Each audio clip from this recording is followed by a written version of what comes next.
him saying that 85, that he's at 85%, and that 85% would beat me.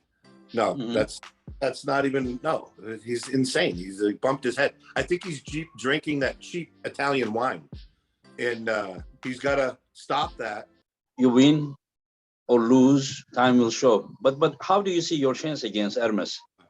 I think it's going to be a greater chance of me winning than I had against Cadorette, right? Because Ermes isn't going to go inside. He's going to go outside. And when he goes outside, to me, that's the lane that I want, right? Because when he goes this way, I'm going this way.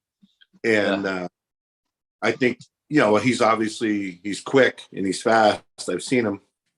But I don't think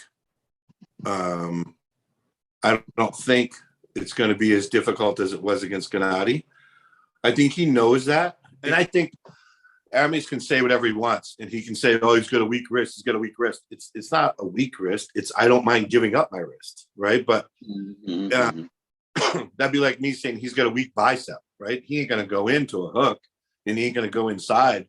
We'll have a replay of match 3 with Cadorette, and then I just look at it as if I'm comfortable with my wrist bent back, right? So I envision we slip, we get put in straps, and then it's lights out for Ermes, right? Because he's going to hit, he's going to try to take my wrist, but I'm going to give it to him. And then I get behind it, and then he's not strong enough to take my upper body strength and my weight to the pad. There's no way. I saw him, right? And I've seen him compete, and he had trouble with Matt Mask, and I think that it's okay. I mean, you know what though? I absolutely love the dude, right? And I think he's an awesome puller. I just don't think there's any way that I lose on the table, right? And I'm still going to buy him a drink after I beat him. You said something similar to Gennady before the match. You said you're gonna allow him to touch your shield or something. You remember before the match you were saying, yeah. I had a picture with it, you know, so you can tell people you hold it. Yeah. I will tell you something. Whenever you what's that? I said I'll do the same thing with Ermes. I'll let him take a picture with the helmet on. Oh yeah. So at least he can show his fans in Italy that, hey, this is what it would have looked like if I had won. I understand. You describe, Ermes top roll like this, and then you will go like that. How about if he doesn't do top roll by making his downside of your angle hand out like this? But what if he attacks from here directly to this side and takes you away from your shoulder? Does it concern you?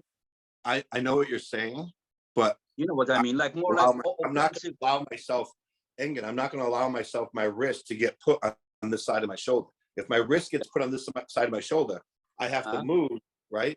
Because obviously that'll be uncomfortable for me, and I would have to switch positions. No, what I'm just thinking, what if he doesn't go defensive top roll, but offensive outside move to do the other shoulder? Yeah, this is what I said. If he's going to try to take my hand with a lower grip, I think I can force it inside.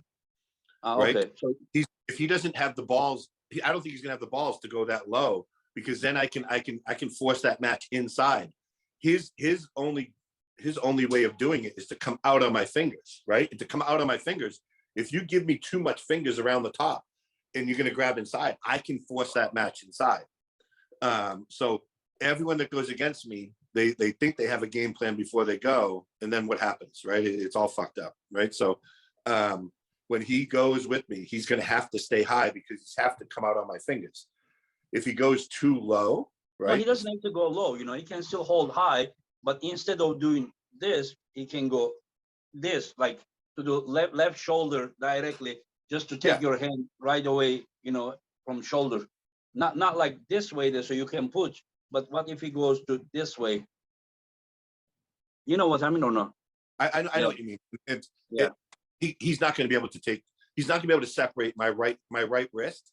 Yeah. From shoulder. He's not going to be able to separate it over here. Yeah. I work too hard at keeping the two together, right? Yeah.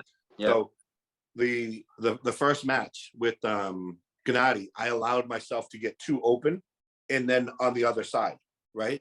Because Gennady hit and then hit and hit again, and I waited until after his hit. I was going to press, and I timed it all fucked up, and I let my hand get too open. Mhm, So mhm. that's what I adjusted. The second match was better finger strength, so my hand wouldn't get so, like, I wouldn't go from here to here, right? Mhm. So I stay in tighter, so I wouldn't have such big separation. And that's the same thing that I'm gonna have to do with Ermes, because he's I'm telling you, his first move is gonna be elbow to the back of the pad, and then he's gonna come trying to roll me over. I would love if he tries to, go through me in the center, because that's going to keep me at my strongest point. My strongest point is obviously closer.